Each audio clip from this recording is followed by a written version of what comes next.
बिस्मिल्लाहिर्रहमानिर्रहीम। Class 10th lecture number 20 है। आज हमारा न्यूमेरिकल पढ़ रहे हैं हम फर्स्ट चैप्टर के। दो न्यूमेरिकल हमने पहले किए थे, फर्स्ट एंड सेकंड वाला। तो मैंने बताया था कि सबसे पहले आपका काम होना चाहिए कि आप स्टेटमेंट को अच्छे तरीके से समझें। जब आप स्टेटमेंट को अच्छे तरीके से समझ लेते हैं तो फिर आप उनमें से चीज़ें निकालते हैं कि आपको क्या दिया गया है और क्या आपसे पूछ रहा है वो, मतलब क्या आपको बता रहा है गिवन डाटा के अंदर और आपसे मांग क्या रहा है कि कौन सी चीज़ आप सॉल्व करके देंगे। तो थर्ड वाला हम स्टार्ट करते हैं। आज न्यूमेरिकल देखते हैं कि पहले स्टेटमेंट में कहता क्या है। Find the time period of simple pendulum of 1 meter length. वो कह रहा है कि आपके पास एक सिंपल पेंडुलम है और इस सिंपल पेंडुलम की जो लेंथ है आपके पास 1 metre.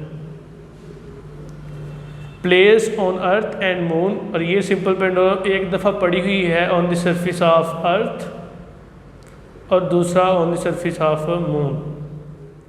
The value of g on the surface of moon is 1/6 of the value of earth where g is 10 meter per second square. कल वाला पहला न्यूमेरिकल अगर आपने समझा है तो ये बिल्कुल उससे रेलिवेंट है। मैं बात को समझाता हूँ, आप गौर से समझे। गिवन डाटा लिखते हैं, क्या लिखा हुआ है, उसने आपको दी हुई है लेंथ एल दिया हुआ है, length of simple pendulum that is the 1 metre. ठीक है। जी की value on the surface of अर्थ दी है उसने 10 meter per second square. Ji of M या ग्रेविटी की value on the surface of moon है 1/6 ऑफ द वैल्यू ऑफ अर्थ। हम इसको लिख सकते हैं GE/6। तो GM कितना बन जाएगा आपके पास, GE कितना है 10 डिवाइडेड बाय 6। तो आई थिंक GM आपके पास आ जाएगा 1/6 मीटर पर सेकेंड स्क्वायर।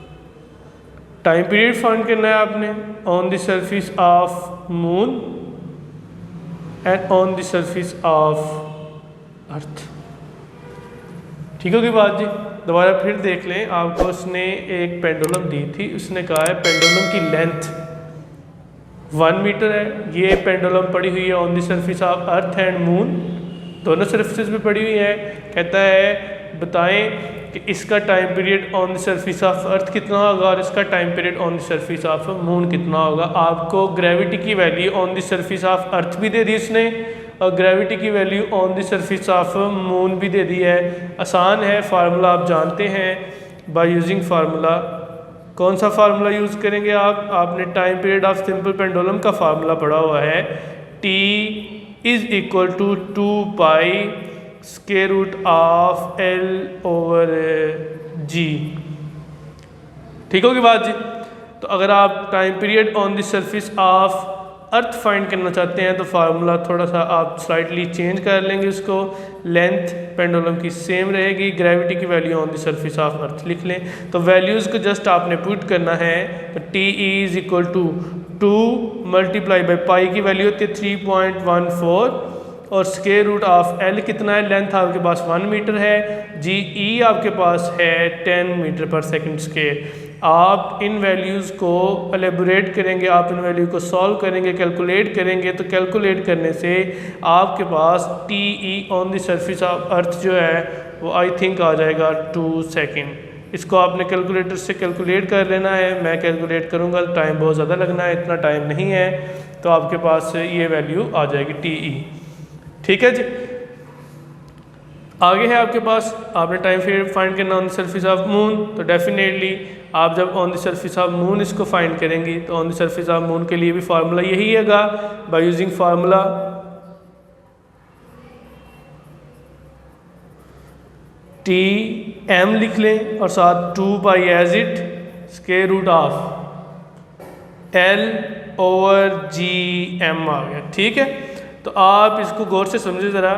तो TM is equal to 2 multiply by 3.14 square root of L/GM कितना है 1.6।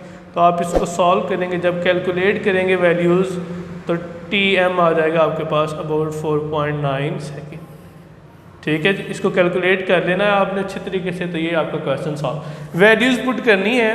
ये आंसर जो है आपने, मैंने तो लिख दिया बुक से देख के, तो आपने इनको कैलकुलेट करना है। तो कैलकुलेट करेंगे, कैलकुलेट करने से जो भी आंसर आएगा वो आपका आंसर होगा। ठीक है जी। अगर मैं फर्दर इसको कैलकुलेट करूँगा तो टाइम बहुत लगेगा, इससे तो एक ही न्यूमेरिकल हल होगा, लेकिन आपने इसको खुद से कैलकुलेट कर लेना है। फार्मूला यही है, आगे सिर्फ कैलकुलेशन है, आपका आंसर आ जाएगा। ठीक होगी बात। नेक्स्ट करते हैं हम 10.4। आसान से न्यूमेरिकल है, ज़्यादा मुश्किल नहीं है ये। गिवन डाटा हम पढ़ते हैं स्टेटमेंट और देखते हैं उससे हमें क्या गिवन डाटा मिलता है। तो आगे चलते हैं फिर।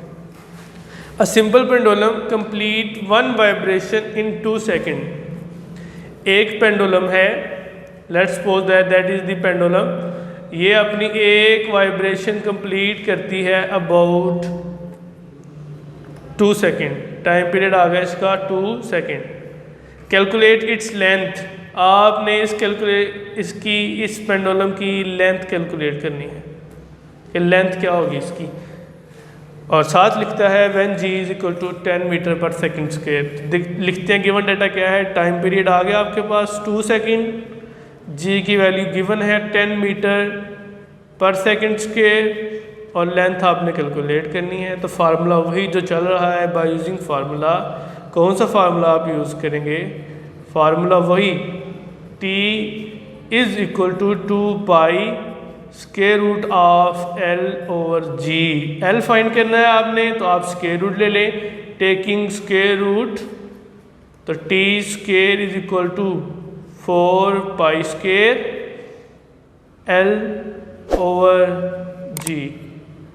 ठीक है।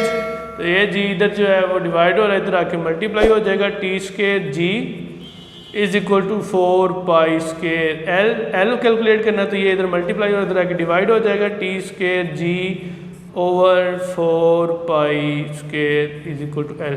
वैल्यूज़ आप पुट करेंगे, t की वैल्यू कितनी है 2 है, तो 2 का स्क्वायर हो जाएगा। g आपके पास 10 है, 4 मल्टीप्लाई बाई 3.14 और इसका आ गया स्क्वायर। आप इनको कैलकुलेट करेंगे तो कैलकुलेट करने से आपके पास टोटल लेंथ आ जाएगी 1.02 मीटर। तो ये आपका आंसर आ गया। तो इस तरह से आपने इनको जो है वो सॉल्व करना है। ये कोई मुश्किल काम नहीं है, दोबारा फिर सुन लें।